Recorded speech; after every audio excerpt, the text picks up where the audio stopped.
நம்பி கூப்பிட்டால் இயேசு செவி கொடுப்பார்.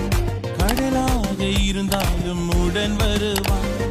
நம்பி கூப்பிட்டால் இயேசு செவி கொடுப்பார். கடலாக இருந்தாலும் உடன் வருவார். அதில் நடக்கவும் அவரால் கூடும், அதை பிளக்கவும் அவரால் கூடும். அதில் நடக்கவும் அவரால் கூடும், அதை பிளக்கவும் அவரால் கூடும். இஸ்ரவேலின் தேவன் கைவிடுவதில்லை, அவரை நம்பி வந்தோர்க்கு பயமே இல்லை. இஸ்ரவேலின் தேவன் கைவிடுவதில்லை, அவரை நம்பி வந்தோர்க்கு பயமே இல்லை.